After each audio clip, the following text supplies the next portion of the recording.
안녕하세요, 일렉트로캠입니다. 오늘도 계속해서 테슬라 이야기를 해봐야겠죠. 오늘 주식이 5% 이상 올랐지만 장후에 하면 5%가 아니죠. 오르긴 올랐지만 장후에 2.38%가 떨어지는, 뭐 다들 아시다시피 빅테크 그룹의 마이크로소프트 실적이라든지 그런 실적 발표들이 큰 것들이 좀 장후에 영향을 줘서, 뭐 그런 부분들은 이미 경제 전문가분들이 너무 잘 이야기를 해줘서 제가 좀 이따 GM 얘기, 아무도 관심 없는 GM, 자동차는 제가 워낙 좋아하는 데니까 GM 얘기를 좀 해볼까 합니다. 그리고 이제 중국이 워낙 요즘 핫하다 보니까 작두 타는 테슬라가 중국에서의 그런 경쟁이라든지 혹은 중국 자동차들이 특히 전기차를 얘기하는 거죠. 향후 전망이 어떤지에 대해서 이야기를 해볼까 합니다. 그리고 마지막은 자율주행입니다. 제가 요즘 FSD 베타에 푹 빠져가지고 거기에 더 관심이 많은데, 마지막은 GM 크루즈, 그 크루즈 파는 차가 아니라 로봇택시를 하는 자회사가 있습니다. 그것도 다 이야기를 해볼까 합니다. 오늘 스탁이 약 좀 랠리를 했죠. 이게 CNN에서 얘기한 건데, 이유가 그래도 대체적으로 어닝이다, 기업들의 어닝이 좋았다라는 거죠. 하이 인플레이션에서 이 보면 customers feel lousy, 별로 소비자들은 그렇게 좋게 생각하지 않는데 지금 계속 인플레이션으로 가격이 오르고, 자동차도 GM도 마크업에 차 아주 비싸게 팔고 있죠. 그 덕에 프로핏은, 그러니까 어닝이 좋아져서 그런 영향이, 실적이 영향이 있었다. 매출은 좀 줄었을 수 있어도 비싸게 팔고 이익률이 좋아지고 있으니까요. 뭐 그 다음은 다들 아시다시피 선방영입니다. 기적의 선반영. 경기가 안 좋아지면 페드가 못 올릴 거라는 거죠. 제가 옛날에도 한번 밝히긴 했는데, 미국은 선진국들 중에서, 아니 그냥 다른 나라에 비해서 금융자산이, 국민들이 부동산보다도 금융자산이 압도적으로, 그냥 절대적으로, 다른 상대적으로 너무 높습니다. 대부분의 은퇴자들 연금이 주식시장에 걸려있기 때문에 대통령이 다음에도 재선을 하고 싶으면은 주식시장에 조정은 있을 수 있으나 박살내는 거는 불가능에 가깝습니다. 그래서 제가 그 미국 주식에 대한 강력한 믿음, 그러니까 미국이라는 나라가 넘어가면 근데 얘기가 다른 거죠. 그러니까 나라 전체가 이게 기울지 않는 한은 그 미국 주식시장의 꾸준한 우상향을 이렇게 믿는 이유가 거기에 있습니다. 국민들이, 물론 제도적으로도 거기에 이제 저 역시도 그렇고 세금 혜택이라든지 재정적으로나 그 법적으로 너무 잘 짜여져 있습니다. 은퇴자들을 위한 여러 가지 좋은 그 세제 혜택을 통한 이 프로그램들이 너무 잘 돼 있기 때문에 그걸 통해서 대량의 자금이 항상 이게 밀려 들어가는 구조를 만들어 놨기 때문에 조정은 있을지언정 주택 가격보다도 주식시장이 박살나게 됐을 시에 그 다음은 정권이 바뀐다라는 점. 그렇기 때문에, 그리고 이미 너무 우리는 맛을 너무 많이 봤습니다. 그리고 국민들이 다 그걸 기대를 하죠. 그렇다고 안 내려간다라는 게 아닙니다. 절대.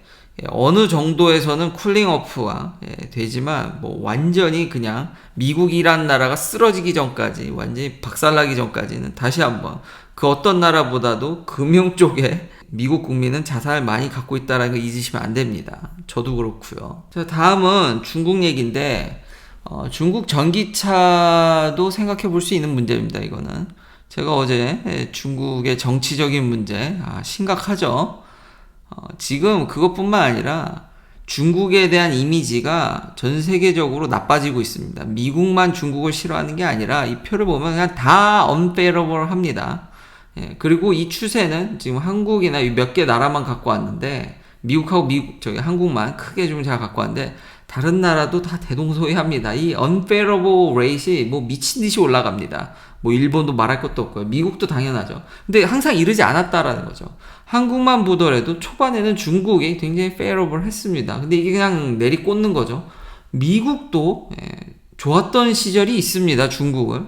근데 지금 뭐 그냥 여기도 내리꽂고 있죠. 너나 할 거 없습니다. 뭐 독일도 안 좋은 게 더 셉니다. 극단적으로 안 좋은 것도 그렇게 낫지 않습니다. 자, 이런 상황에서 중국 전기차가 많이 좋아지고 있죠. 그리고 자국의 그 막강한 인프라, 그리고 좋은 노동력, 전체주의적인 면에서 정말 기계같이 일하는 문화. 그렇지만 과연 딴 나라에 팔 수 있겠냐라는 거죠. 이런 분위기 속에서 너무 헤드 실려다 보니까 정치적으로 경제를 일찍 망치게 생겼다라는 게 중론입니다. 이런 반감은 수출하기가 용이하지 않습니다. 중국에 어마어마한 내수가 있기 때문에 그렇다고 망한다는 게 얘기가 아닙니다. 어찌어찌 가기 하겠지만 과연 폭발적인 성장을 계속 이어갈 수 있겠냐라는 거죠. 중국의 전기차는 중국에 한정된 겁니다. 과연 이런 이미지를 딛고 딴 나라에 팔기가 쉽겠습니까? 그리고 점점 이제 차가 아니라 스마트 모빌리티인데 점점 첨단화되고 있는데 그런 거를 용인해 줄까요? 그거에 들어오는 데이터들을 중국 정부가 악용할 우려를 너도나도 하지 않을까요? 다음을 보면은 인플루언싱 레이트를 보면은 지금 중국이 압도적으로 높습니다. 그러니까 자국에 어떤 영향을 줄지가 미국이 3위입니다. 심지어 여기서 1등도 아니고 2등도 아닙니다. 1등이 차이나고 2등이 러시아입니다. 가까이 전 세계가 똘똘 뭉쳐서 이 두 나라를 별로 그렇게 좋게 생각하진 않습니다. 지금 악착같이 막으려고 하지. 그러면 이런 반론이 올 수 있는데 물론 중국하고 러시아하고 좀 친한 나라들이 있죠. 좀 말레이시아라든지 싱가포르라든지 인구적인 측면에서는 중국과 러시아가 할 때가 많습니다. 사람 수로는 본인들도 인구가 많지만 친하게 좀 그래도 해보려는 나라들의 인구도 장난이 아니죠. 근데 제가 러시아의 그런 천연가스나 이런 걸 봤을 때 경제적으로는 아예 잽이 안 됩니다. 여전히 선진국에 어마무시하게 이걸 팔아제끼는 그 구조로 경제가 돌아가고 있기 때문에 이 나라들이 선진국들이 압도적으로 이거를 막아버리면은 깝깝합니다. 과연 성장을 할 수 있겠냐라는 거죠. 그리고 인권에 대해서도 문제가 심각합니다. 이것도 제가 천인 프로젝트라든지 그러니까 중국에서 정말 스마트한 인재를 뽑아가려는 노력에 대해서 예전에 한번 얘기를 했었는데 지금 분위기가 주변만 보더라도 중국인들조차도 여기 너무 오래 살아서 아메리카나이즈 됐나요? 중국을 가는 거를 그렇게 예전만큼 좋아하질 않습니다. 강달러의 영향도 사실은 있죠. 그러니까 중국에서 어마무시하게 주는 돈에 대한 메릿이 떨어졌습니다. 뒤에서 이제 자율주행에 대해서 얘기를 하겠지만 아직 해결해야 될 부분이 굉장히 많습니다. 새로운 아이디어와 이 시장 형성 이런 것들이 여전히 필요하고 단순히 정부가 주도적으로 투자해서 발전할 수 있는 곳이 아닙니다. 그리고 이미 스마트한 인재들이 떨어져 나가기 시작했고요. 그러니까 중국의 전기차가 앞으로 좋아질 수 있을지 웬만큼이야 올라오겠지만 테슬라를 압도하거나 이러기는 쉬워 보이지 않습니다. 아직 해결해야 될 문제는 산더미입니다. 중국의 한계는 명확해 보입니다. 제 생각에는요. 이런 상황들 고려했을 때 본인한테 어떻게 충성하는지로 그거를 정치 레벨을 정하는데 과연 그게 기업에도 영향을 미치고 어떤 과학자나 엔지니어가 좋은 뜻을 펼치기가 쉽겠습니까? 발전의 한계는 명확하고 저 역시도 그분께 감사해야겠네요.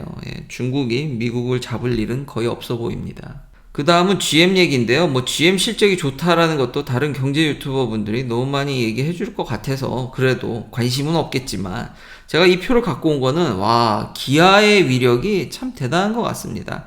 이걸로 절대적으로 이제 해석하긴 좀 어렵지만 Day Supply라 그래서 이게 낮으면 낮을수록 좋은 겁니다. 그러니까 살 차가 없다라는 겁니다. 지금 2020년 9월에 기아에 가시면 마크업을 오지게 주시고 차를 살 확률이 굉장히 높습니다. 근데 이 표만 보고 너무 단순 해석하기는 좀 어려운 게 덜 만들어서 데이즈 오브 서플라이가 줄은 건지 많이 만들었음에도 엄청나게 팔아서인지 근데 대체적으로 현재 기존 자동차 회사들은 그렇게 실적이 썩 좋은 편은 아니라서 여전히 반도체 이슈나 이런 거에서 좀 덜 만들어서도 있지만 어쨌든 9월 달에 기아가 제일 사기가 토요타를 넘었습니다. 저도 뭐 국뽕이 없는 건 아닙니다. 그래서 기아가 1등이더라. 근데 여기 뭐 렉서스, BMW 있는데 대체적으로 이게 미국 차들이 인기가 그래도 이제 재고가 좀 있는 거죠. 가서 좀 살만합니다. 역시 이 미국 차들이 그렇게 또 참 하기가 쉽지 않죠. 그 와중에 꼴찌는 볼보입니다. 어쩐지 볼보는 제 주변에 얘기를 듣기로는 할인을 많이 해준더라고요. 이래서 이렇게 서플라이가 기니 하겠죠. 근데 좀 안타까운 점은 역시 현대의 고급 모델은 쉽지 않아 보입니다. 제네시스가 여기 와 있는데 심지어는 포르쉐보다도 재고가 더 있는 것으로 보입니다. 당연히 현대나 키아는 굉장히 상위권입니다. 포르쉐도 바짝 쫓아가네요. 이 와중에도 포르쉐는 참 잘 팔리는 건가요? 근데 제네시스가 더 아래에 있다라는 거는 조금 좀 그렇네요. 근데 뭐 이걸 사실 기아가 1등이라서 제가 이걸 좀 자세히 설명한 거지, 이걸 얘기하는 게 좀 우스운 게 아직 에버리지에 가려면 인벤토리가 올라오고 있긴 한데, 뭐 2019년 에버리지를 가려면은 멀었다라는 거죠. 여전히 뭐 차 파는 데는 크게 영향이 없지만 이제 슬슬 올라오고 있고, 지금 미국 차들은 벌써부터 다 상대적으로, 그러나 여전히 에버리지에 못 미치기 때문에 이걸 논하는 게 크게 의미가 있을까 싶지만, 기아가 1등을 했길래 여기서도 알 수 있는 게 하이 퍼포먼스 카가 데이즈 오브 서플라이가 제일 떨어집니다. 왜냐하면 덜 만들었으니까요. 당연히 하이브리드라든지 컴팩, 미드사이즈, 미니밴 뭐 대부분 인기 있는 차들이죠. 하이브리드도 그렇고요. 근데 요런 효과가 여기 들어갔을 수도 있기 때문에 너무 맹신하는 건 좀 그렇다. 자, 이제부터 자율주행 얘기입니다. 그리고 논문도 간만에 한 편 읽었는데 참 재밌게 읽었고요. 한 2년 전에 제가 이제 이 분야에 풀린 돈이 $200 빌리언 넘는다 그랬죠. 지금 환율로는 거의 뭐 300조에 육박하겠네요. 그 중에서 지금 오로 인더스트리, 그러니까 자동차 회사들이 퍼부은 돈이 $75 빌리언 입니다. 근데 거의 뭐 페잉오프 하는 건 없죠. GM이 이번 뭐 어닝콜에서 크루즈, 요렇게 생긴, 이거는 일반 분들이 살 수 있는 차가 아닙니다. 이거 개조된, 이거야 살 수 있겠죠. 근데 라이다를 단 거는 살 수 있지 않은데, 이건 완전 세퍼레이트 된 회사입니다. 물론 자회사지만. 근데 별로 지금 돈을 못 벌고 있죠. 돈은 저렇게 퍼붓고 있는데, GM 역시 작년에 크루저한테만 $30 빌리언 러플리, 돈이 그냥 줄줄 새는군요. 모비라이의 밸류에이션도 확 떨어졌고, 이런 상황이라는 거죠. 그래서 요걸 좀 타개하는 것으로 보이는 게, 지금 자체 칩을 만드는데 그거를 만들어 가지고 GM이 쓰나, 지금 어떻게 해서든지 크루즈에서 개발된 거를 GM에 연결시켜서 GM도 쇄신을 할 뿐만 아니라 크루즈도 어떻게든지 이걸 팔아서 조금이라도 좀 이제 현찰을 돌리려고 하는 그런 모습이 보여진다라는 거죠. 자체 칩은 진짜 꼭 필요합니다. 테슬라를 정말 따라한다고 옛날에 전에 한번 이야기를 했었는데, 요런 관계라는 거죠. 그리고 돈이 이렇게 줄줄 새고 있다. 그리고 이게 가장 핵심인데요. 덕분에 테슬라는 현재 16만 대나 뿌려놓은, 그리고 앞으로 더 늘어나죠. 확실히 16만 대나 지금 돌고 있는 FSD 베타가 사실상 정식으로 서비스돼도, 일론 머스크가 밝혔듯이 사람은 앉아 있어야 되지만 진짜 손 띄고 돌아다녀도 별 문제가 없을 것으로 보여집니다. 이 친구들 덕분에. GM이 빨리 하냐, 뭐 웨이모가 빨리 하냐, 그거보다는 이 친구들 돌아다니는 차들 해봐야 수백 대밖에 되질 않습니다. 물론 허가는 5,000대까지 받았나 그렇긴 합니다. 근데 지금 그렇게 못 만들고 있고, 그렇게 테스트도 못 하고 있죠. 40만 마일 엄청 많은 것 같지만 베라 CEO가 얘기하기로 40만 마일이나 했기 때문에 서비스를 곧 하려고 합니다. 그러니까 샌프란시스코 내 제한적인데, 어스틴, 피닉스 중 세 도시로도 확장하고 있고 2025년까지 레비뉴를 $1 빌리언 목표로 한다 그랬는데, 그 얘기는 이 베라 CEO가 이걸 자꾸 옛날에 했던 얘기를 또 하면서 숫자만 계속 바꾸고 있기 때문에 이번에는 제발 그걸 달성했으면 좋겠는데, 벌써 이제 세 도시나 이제 팽창을 한다는 거죠. 그리고 허가를 맡아야 됩니다. 근데 전에도 얘기했듯이 GM이랑 웨이모랑 지금 테슬라가 하는 알고리즘이 라이다를 쓰는 거를 제외하고는 그렇게 큰 차이가 나질 않습니다. 공통점도 있죠. 근데 데이터는 테슬라가 더 많습니다. 그러니까 얘네들이 이걸 뚫어주면은 테슬라가 여기 도시, 최소한 이 도시에서 혹은 그 주변 에리아에서 FSD 베타를 손 띄고 쓰게 해줘도 법적으로 막을 방법이 없습니다. 역시 좀 테슬라다운데요. 앞서 가는 것 같으면서도 선두권에 이런 회사들을 하는 거를 슬쩍, 지금 뭐 양산하는 것도 그렇게 하는데, 그러니까 이 친구들이 뚫어줘 봐야 먼저 했다라는 타이틀은 가져갈 수 있을지언정, 지금 여기는 진짜 맥시멈 허가 받아도 수천 대입니다. 근데 저쪽은 16만 대라니까요. 테슬라는 여기가 법적으로만 뚫어주면은 저 테슬라 16만 대를 어떻게 제재하겠습니까? 차이가 별로 없는데. 그래서 이런 것들이 재반사항이 오히려 이 친구들 덕분에 테슬라가 이득을 볼 수도 있다라는 생각이 들었습니다. 그래서 요거에 더 관심을 많이 갖게 됐고요. 라이다를 쓰면 그럼 좋냐?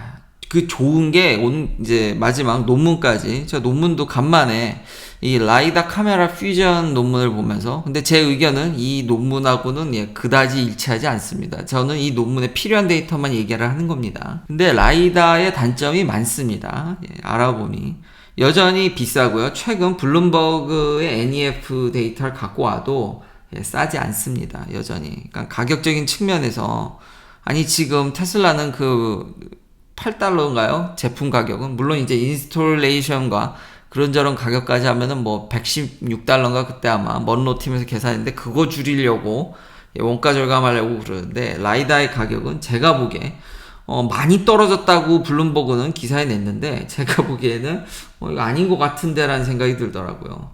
지금 보면은 이 보라색은 150m 아래쪽이고 파란색이 150m 그 이후까지, 그러니까 더 먼 거리를 측정할 수 있는 라이다인데, 2025년이 돼도 150m를 넘는 거는 가격이 상당합니다, 여전히. 근데 이것만 하는 게 아니라, 이게 막상 차에 들어가면은 인스톨레이션이라든지 여러 가지 인테그레이션에 들어가면서 가격이 어떻게 될지 모릅니다. 근데 더 많이 들어갈 확률이 높죠. 지금 테슬라의 울트라소닉 센서만 보더라도. 하이브리드 솔리드 스테이트도 이게 뭔가 좀 대량 생산하고 보편화되려면 2025년 이후입니다. 솔리드 스테이트도 그렇고요.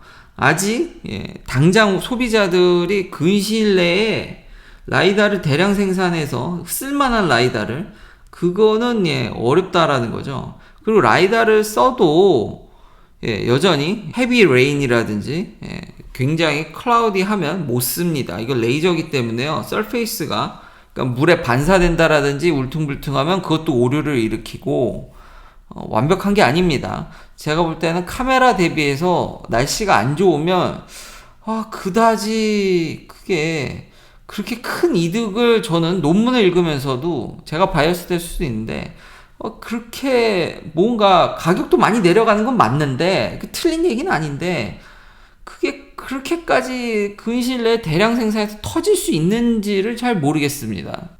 근데 신기한 건 지금 하려는 도시들이 비가 안 옵니다. 어스틴도 그렇게 오지는 않고요. 오긴 오죠. 저기는 좀 오는데, 피닉스 거의 안 오고요. 샌프란시스코 너무 안 와서 문제죠. 여기 지금 너무 가물죠. 안 와도 너무 더럽게 안 옵니다. 비가 와도요, 비 온 날이 부슬부슬합니다. 이게 비가 왔다고 얘기를 해야 될 정도니까, 그래서 제가 더 이거에 대한 신뢰도라든지 이 믿음을 더 많이 갖는 것 같습니다. 물론 라이다도 마찬가지고요. 한국에서는 좀 어렵다고 생각이 됩니다.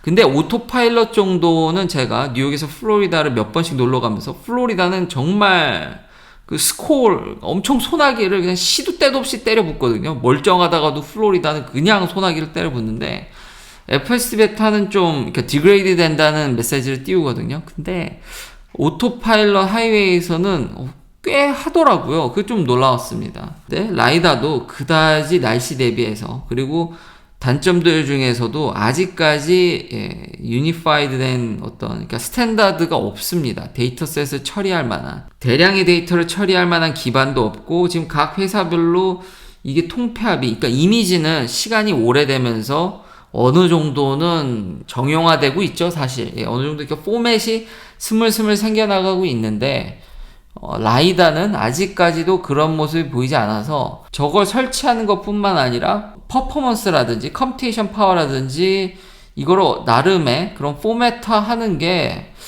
쉬워 보이지 않는다. 여전히 이거 맨날 싸진다 그러는데, 싸지는 건 맞는데, 그건 팩트가 맞긴 한데, 과연 일반 소비자들이 느낄 만큼 엄청나게 그 대량으로 그 임팩트 있는 일이 일어나기에는 아직도 크게 참 이렇게 양산이 어려운 거죠. 그래서 라이다 카메라 퓨전을 보면, 이거 논문, 최근에 나온 논문, 그러니까 RGB 이미지랑 라이다를 섞어서 정확도나 이런 걸 올렸다라는 건데, 이제 고유의 자신들의 이제 방법이 새로 고안해낸 게 좋다 이거죠. 좋다고 이제 얘기를 하는데, 통계보다는 이런 이미지로 보여드리는 게 더 이해가 쉽겠죠. 그러니까 이미지 온이면은 좀 디텍션이 좀 떨어지죠.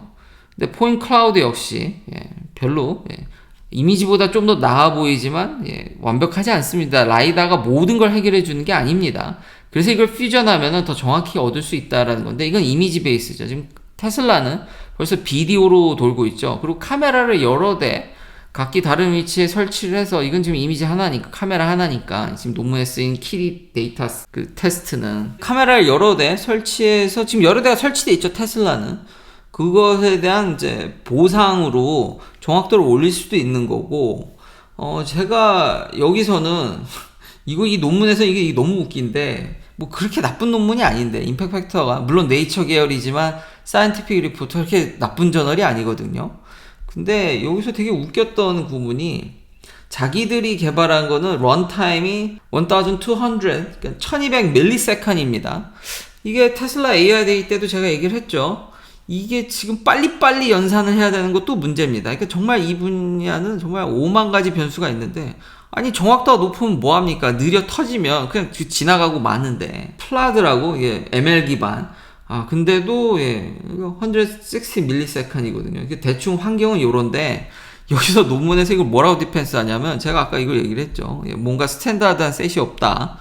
그런 게 없기 때문에 이거는 어떤 퍼포먼스나 어떻게 옵티마이즈 하냐에 따라서 달라질 수 있기 때문에 그냥 참고사항으로 넣어놓았다라는 얘기 듣고, 근데 실제로는 이게 또 중요한 것 같은데 라는 생각이 드는데, 여튼 뭐 자기들이 고안해낸 방법이, 그러니까 저는 그냥 이게 뭐 좋다 나쁘다 얘기하는 게 아니라, 이런 새로운 게, 학계가 하는 일은 이게 양산을 하는 일이 아니지 않습니까?